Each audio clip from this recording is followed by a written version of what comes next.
speaker who I call as a magician. Why do I say so? Because he increases people's lifespan by spreading humor and making them laugh.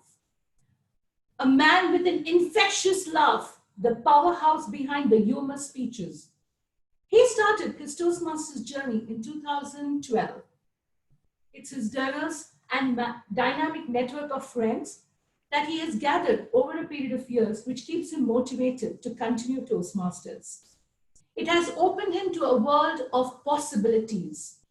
Marina by profession, Toastmasters by curiosity, NLP master practitioner by training, improv coach by passion, and human at heart. He loves reminding people that it's okay to love. I would like to invite the powerhouse of energy and wit, Toastmaster Robert Devotta, for his session, Tongue Tied No More.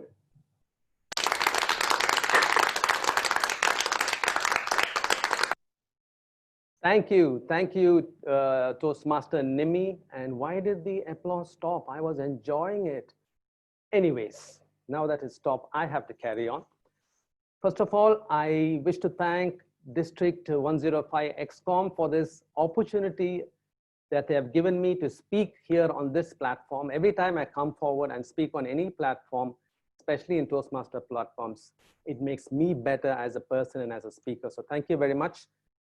And I must also acknowledge that it's an honor to be on this panel amongst the other speakers. They are all esteemed speakers in their own right, DTM Murad, DTM Uma, and now DTM Samira, who has joined us. So it is a privilege for me. Thank you very much for that also. And to begin with, my title is Tongue-Tied No More. And I have a question for you, the audience. All of you, whether you are Toastmasters or non-Toastmasters, I have a question for you. Can we have the question up, please? Do you have a fear of public speaking? If you say yes, can you vote for that? And if you say no, you can say that. Whatever it is, tell the truth. Don't be on the fence. There's not going to be any naming and shaming happening today. All right, the votes are coming in, and they're coming in rapidly, and it's heavily leaned towards those who say, yes, I have a fear of public speaking. And believe it or not, even I, and I'm sure my three other panelists, co-panelists also, are having butterflies in the stomach about this presentation. So it's not like we, because we are here on this panel, have completely defeated our fear of public speaking. All right, now that we know that the majority of us do have a fear of public speaking, I have a second question. If you do have a fear of public speaking, do you have an even bigger fear of impromptu public speaking, especially Toastmasters? Come on. Do you have an even bigger fear of impromptu public speaking? Let's see, the votes are coming in, they're coming in very fast, and now it's even more heavily weighed towards yes, I do have a fear, a bigger fear of impromptu public speaking. All right, thank you very much for enabling that poll. It's clear, all of us have this fear about public speaking, especially when it comes to impromptu public speaking. Why do we have this fear? You'll be surprised to know that the National Institute of Mental Health, they did a study and they found that every 3 out of 4 people have this morbid fear of public speaking.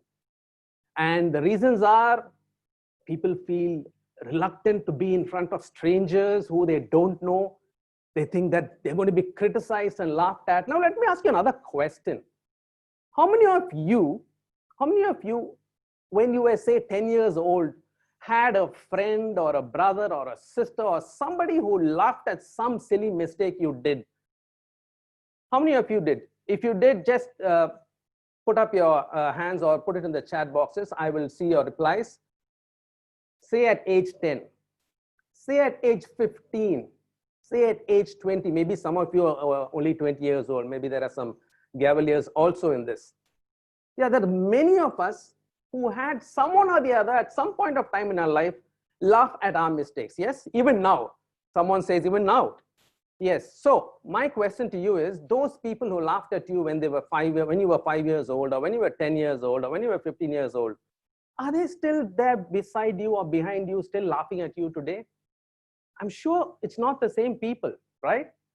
So if we are going to be worried about every single individual who we think might criticize us, who we think might laugh at us, then there's going to be nothing that we can ever do, because we're going to be so self-occupied with that thought.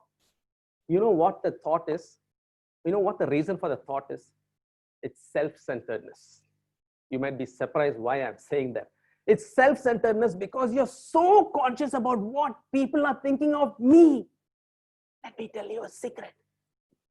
Nobody has time to think about you as much as you think they are.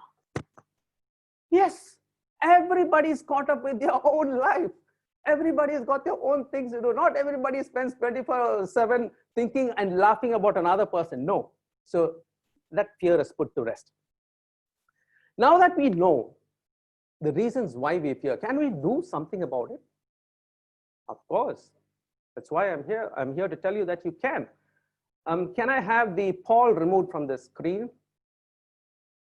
It's still showing up on the screen. Anyways, what can we do about it? Now, even if you're a Toastmaster, the chances are, unless you choose a career of public speaking, or unless you choose a professional career as an MC for events, the chances of you being called upon to say or do something impromptu are going to be far, far more than the chances of you being called upon to deliver a prepared speech. Yes? Do you agree with me? If you do, I can let me see it in the chat box. I'm sure I can give it to you in writing that for every single one of us, the chances of us being called upon to say or do something impromptu in the spur of the moment, totally unprepared for, are going to be far more than us being called upon to deliver a rehearsed speech.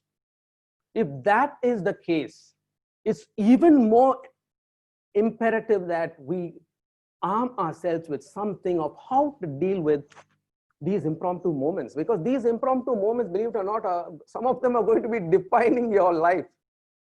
Later on, you look back and think, that was a turning point in my life and I was not prepared for it at that time. But what I did and said in the moment, thank God I did and said that. Yeah. So I'm going to share with you, there are lots of tips that is taught in Toastmasters that we learn from our mentors, how to handle saying and doing things in the moment without getting into a block, into a jam, and getting a brain freeze right in front of strangers. There are ways and means of doing that. I'll share with you just 2 simple ways. All right. I'm going to start sharing my screen here. And here we go. All panelists. Am I good to go, Sharon? Yeah, you can. Okay.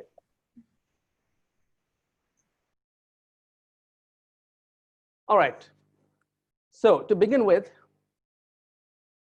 this is a simple, Robert, yes? the screen is not yet seen. Okay.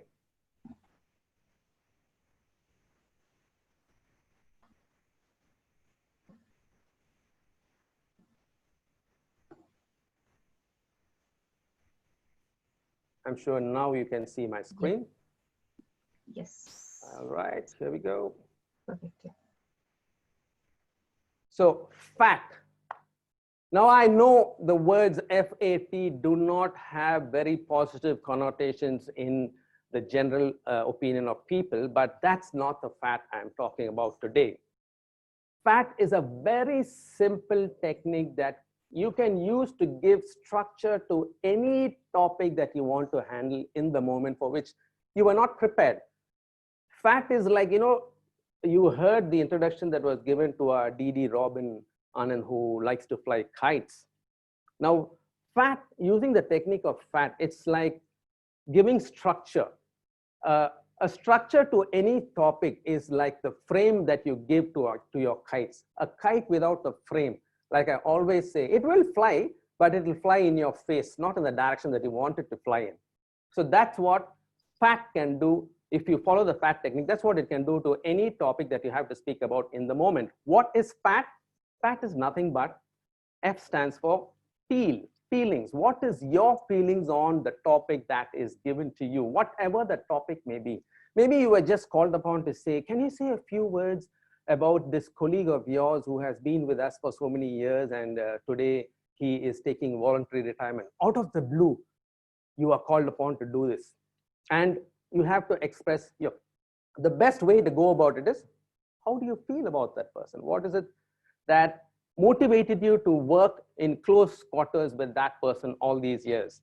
So go with your feelings first. Now, I'm not saying that if you did not like that person, you come out and say, Robert said it, just go with your feelings. Oh, thank God this person is quitting this year. I'm so relieved. I've been so vexed with this presence. No, no, no, that's exactly not what I'm saying. Yes, you should be truthful, but you need not be hurtful. Yes? So F stands for your feeling about whatever the topic that is given to you. Express your feelings on the topic. A stands for, after you have expressed your feelings about the topic, A stands for anecdote. Bring back any personal story which you can connect from your life to the topic. Why a story? Because as humans, we all love listening to stories. We grew up listening to stories. All of us, I'm sure, remember the stories we heard from our grandmothers and our grandfathers. It's stories that shape our lives. So if you can remember, bring up an anecdote from your life, not from Google, not from any social media. Everybody has access to any kind of social media nowadays, that we all know every story that's floating around there. But we don't know your stories, right? So think of an anecdote, a personal story, which you can connect to your feelings on the topic. And finally, you do a tie back. What's a tie back? A tie back is where you connect your anecdote to your feelings, which you express in the beginning, and you conclude saying that this is the reason why I feel the way I do about this topic or about this person. Simple, FAT. So whatever is the topic that has been given to you. For example, like I said, if you were called upon to speak a few words about a colleague who was leaving, and out of the blue, your manager or your lead or your supervisor said, hey, Ajit, why don't you say a few words about this colleague? You worked with them for the last 1 year, and what do you say? Like I said, you can say, oh, I'm feeling so happy that I got this opportunity to say a few words, and I really did not expect that I would be called. You can say that. If it's the truth, say it. I really did not expect that I would be called to talk on this topic. And now we come to A, the personal story. What's some story that you can share about this individual who's leaving? Maybe the first time that you met this person, and you can say, I still remember that day when Suresh walked into the office and you introduced him as the new colleague for this project, and we were all looking at him. He was looking so small and nervous, and we were wondering how he would fit into our team. But I must say that over the period of this last 1 year, Suresh surprised all of us, and we had to revise our initial opinions of him. And it's been such a joy working with Suresh on this project, and we wish him all the best. And then you do the tie back. You say that, once again, I state how happy I am that I got this chance to say this about Suresh on his leaving, because of the way I felt initially when I first saw Suresh, and how over the period of 1 year, Suresh actually forced me to revise my opinion of him, and I'm grateful that I got a chance to express it. And you've done your job. You used F, A, and T. So this is a simple technique that you can use in any subject if you are called upon to deliver in the moment for something which you are totally unprepared for. All right? I'll teach you another very, very, very simple technique. It's called the 5 wives and 1 husband technique. Now, I'm not advocating, husbands out there, I'm not advocating what you think it means. It's not. Please relax. What it means is this. The 5 wives are who, what, when, where, how, why, and how. Now, the who, what, when, where, why are whatever may be the topic that has been dropped into your lap like a hot potato and you now have to say something about it or do something with it. Who? Who do you think is the foremost expert on this topic? Do you know something about that? Talk about it. If you don't, who is it in your circle of friends who may have some knowledge about it? Talk about that. Who do you think will be the person or persons who will be the most impacted by this topic? Talk about them. Then you come to what. What is this topic all about? What is the kind of impact this topic is going to have on you, on your job, on community, on the society? Come to when. When did you first hear about this topic? You can talk about that. When did this topic first come into public consciousness? You can talk about that. And how long it's been around. Where? When you come to where was it when you first heard about this topic? Or where did this topic originate from? Or where in the world is this subject very much discussed with and dealt with in daily life? Then you come to the why. Why is this topic relevant in today's world? Why is it that this particular topic has more weightage in a particular field compared to other things? And finally, you can talk about the how. When you come to the why, you can also make it personal by saying, why is this topic special to you? Why is it that you have something to share about this topic? And then you can come to the how. How is this topic going to make a difference in your world? How is this topic going to drive change? How is this topic going to do away with a lot of social practices and bring about change? So these are the 5 wives and the 1 husband who can help you to deal with any topic that is posed to you out of the blue, for which you had no clue it was going to come your way. You can use this technique also. So there I've explained to you the 2 simplest of techniques. There are so many other techniques also. My good friend Hashim, he talks about prep, he talks about Oreo, he talks about timeline. There are so many other techniques which, if you join Toastmasters, you will come to learn. Now, having said this, I'm going to stop sharing the screen for a while, and I'm going to ask from those who are non-Toastmasters, if any non-Toastmasters are here, please put up your names on the chat box. I'll pick up one of you and let's have a go with any random topic posed by the rest of them.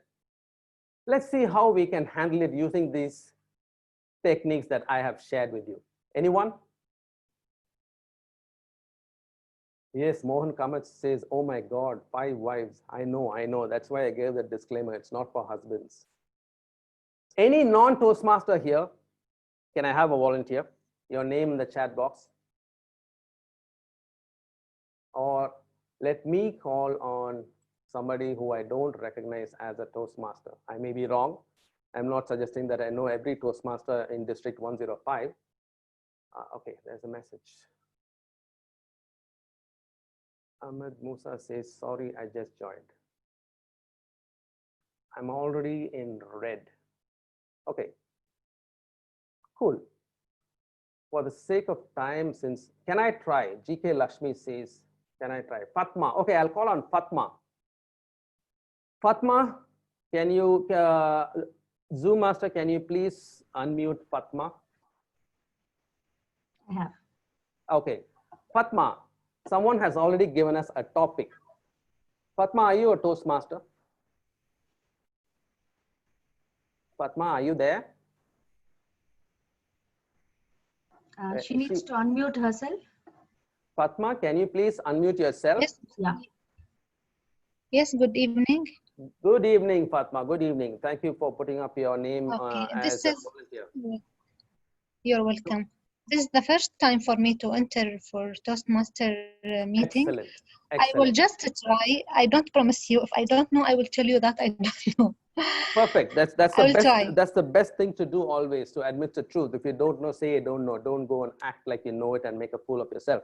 All right. So there's already a topic here. The topic is what makes you smile. Now I've given you two techniques. Which technique do you want to try? Do you want to try the 5 wives and the 1 husband, or do you want to try the FAT technique?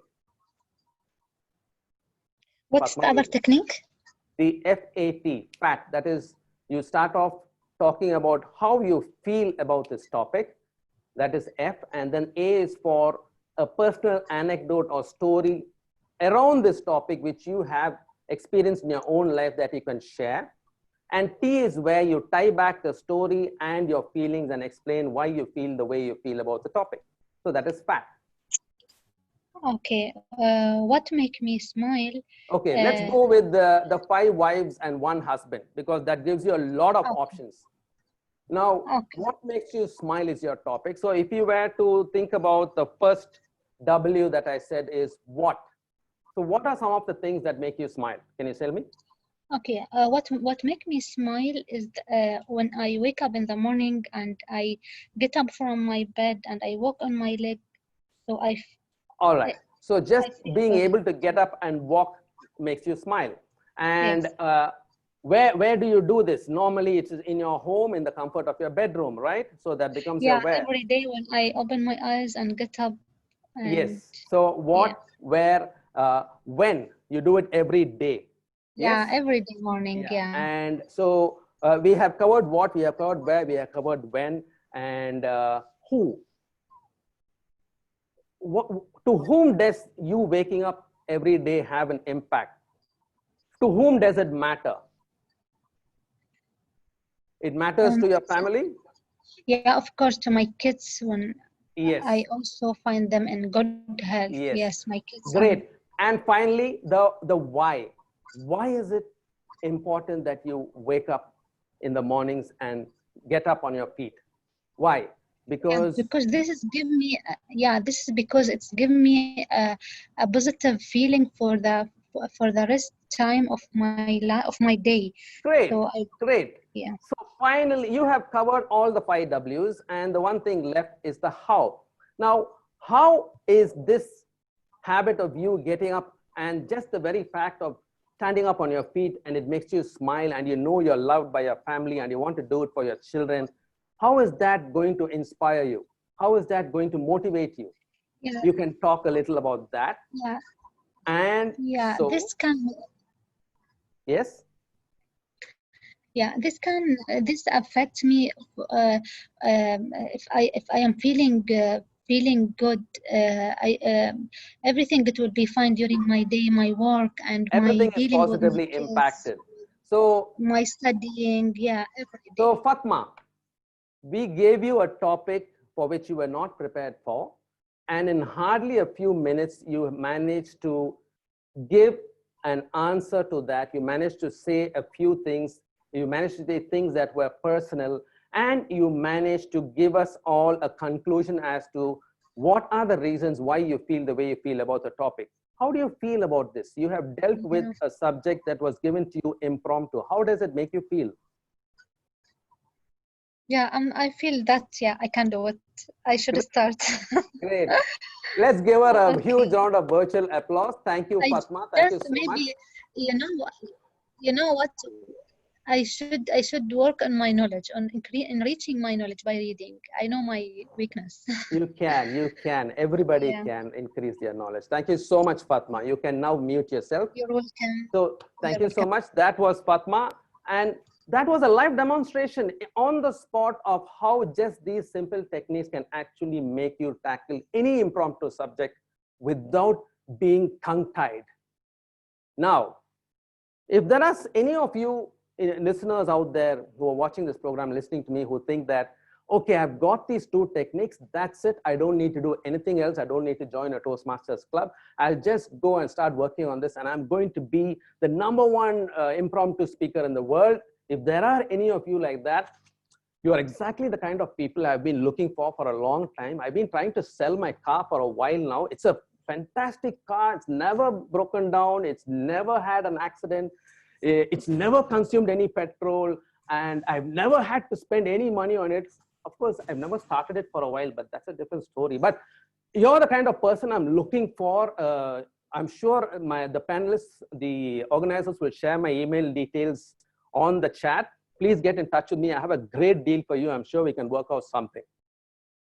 For all the others who are not interested in my car, I'm sure you understand that just by listening to this, what I've said today, just by that one demonstration, it doesn't mean that overnight you're going to master the art of impromptu speaking. Like one of my favorite authors, Jack Canfield, always says, getting better is a do-do thingy. It's not a CC thingy. It's not a talk thingy. It's not a read thingy. It's a do-do thingy. And how do you get to do more and more and more of impromptu speaking? Come join Toastmasters. In our regular meetings, there are so many opportunities. There is one slot which is called the table topic segment, where we invite people to come and talk impromptu on any given subject. But apart from that, there are so many other tiny moments where you will be called upon to speak a few words impromptu. And the more you do it, the better you will get at it. All right? I will leave you with this. I will just share the screen once again to leave you with one last thought on the subject of impromptu speaking, and that is, it's how you handle yourself when you're least prepared that demonstrates your leadership. It's how you handle yourself when you're least prepared that demonstrates your leadership. Remember that, dear friends. And with that, I will close my session. I once again thank District 105 XCOM. A huge thank you for this opportunity, for having delivered this presentation. Thank you so much, Nimmi, for that warm introduction. I hope you keep saying it in a lot of places, even when I'm not around. Back to you. Thank you so much. Thank you, Robert. Thank you, Toastmaster Robert, for sharing your tips on how to handle improv session, that is table topics in Toastmasters. I will definitely not forget the fat technique. You know, it